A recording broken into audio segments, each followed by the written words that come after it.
Madame, Monsieur, bonsoir. Nous sommes à l'heure de notre bulletin d'information. Voici les grands titres. Bougnan Sefor, 29 ans, tué par son concubin. Un protestataire criblé de balles à la lutte. Pierre Constantin, un agent de sécurité de l'ancien sénateur Yuri Latortue, touché par balle. 2 bus assurant le trajet Port-de-Paix à Port-au-Prince, incendiés à Arcahaie. Commémoration de 218e anniversaire du drapeau, Jovenel Moïse réitère son appel à l'unité. Plus de 2000 kg de marijuana confisqués en provenance du Sud. Georges Casimir, le héros haïtien qui a sauvé 3 naufragés, dont un enfant de 3 ans. Des milliers d'Haïtiens de la diaspora mobilisés contre le référendum de Jovenel Moïse. Se basant sur les besoins urgents d'Haïti, Julie Chong encourage les élections. Naomi Campbell accueille son premier enfant. Bienvenue au développement des grands titres. Une jeune femme répondant au nom de Bougnan Sefor a été assassinée de l'après-midi du lundi 17 mai 2021 dans le quartier de Bel-Air. Le concubin de la victime, Emmanuel Nedor, est pointé du doigt dans cette affaire. L'action s'est produite aux environs de 2 heures de l'après-midi. Le présumé meurtrier, après avoir commis son acte, a eu le temps de prendre la fuite. Un protestataire criblé de balles à la lue. Un citoyen vient d'être criblé de balles aux environs de la lue ce mardi 18 mai 2021. Il venait à peine de participer à la journée de mobilisation contre le gouvernement en place, notamment contre le référendum constitutionnel. L'incident a eu lieu dans l'après-midi de ce 18 mai, non loin de la station d'essence 6, à l'extrémité du carrefour séparant l'avenue John Brown et Morne GOC. Pierre Constantin, un agent de sécurité de l'ancien sénateur Yuri Latortue, touché par balle.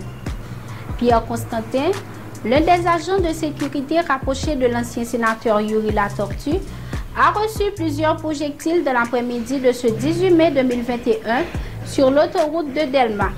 Ce malheureux incident a eu lieu alors que le nommé était en train de retourner chez lui, après avoir accompagné l'ancien parlementaire lors de la journée de mobilisation de ce 18 mai. 2 bus assurant le trajet Port-de-Paix à Port-au-Prince incendiés à Arcahaie. 2 bus assurant le trajet Port-de-Paix à Port-au-Prince ont été incendiés dans la commune de l'Arcahaie ce 18 mai. Selon les informations disponibles, ce serait l'œuvre des habitants de la commune qui protestaient à la fois contre la présidence de Jovenel Moïse et le référendum constitutionnel prévu pour le 27 juin prochain. Commémoration du 218e anniversaire du drapeau. Jovenel Moïse réitère son appel à l'unité. À l'occasion du 218e anniversaire du drapeau haïtien, le président Jovenel Moïse a déposé une gerbe de fleurs à l'hôtel de la Patrie, au Champ de Mars. En cette occasion, le chef de l'État a invité les citoyens à suivre l'exemple du père fondateur de la nation, l'empereur Jean-Jacques Dessalines, et a lancé un appel à l'unité. Plus de 2000 kg de marijuana confisqués en provenance du Sud. Des agents de bureau de lutte contre le trafic de stupéfiants ont confisqué plus de 2000 kg de marijuana ce dimanche 16 mai. Les 2 véhicules qui transportaient ces produits venaient du département du Sud, informe la police nationale d'Haïti. Des milliers d'Haïtiens de la diaspora mobilisés contre le référendum de Jovenel Moïse. Plusieurs milliers d'Haïtiens se sont mobilisés dans divers États aux États-Unis le 18 mai 2021 contre le référendum de Jovenel Moïse. Ils ont exprimé leur désaccord à ce projet et ont encouragé les autorités américaines à se désolidariser du pouvoir de facto d'Haïti. Se basant sur les besoins urgents d'Haïti, Julie Chong encourage les élections. Julie Chong maintient sa position d'encourager les élections en Haïti.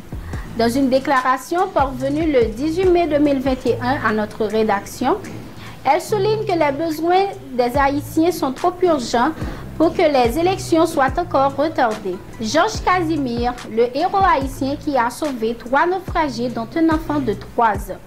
Georges Casimir, tel est le nom du citoyen haïtien qui a pu sauver sur son dos 3 personnes qui étaient à point de se noyer lors d'un naufrage de flyboat entre Arcahaie et l'île de Lagonave le samedi 15 mai. À 50 ans, Naomi Campbell accueille son premier enfant.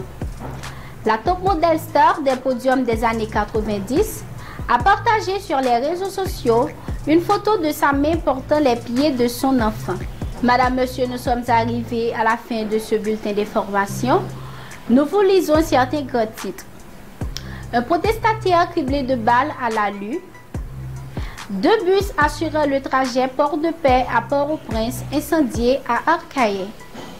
Plus de 2000 kg de marijuana confisqués en provenance du Sud.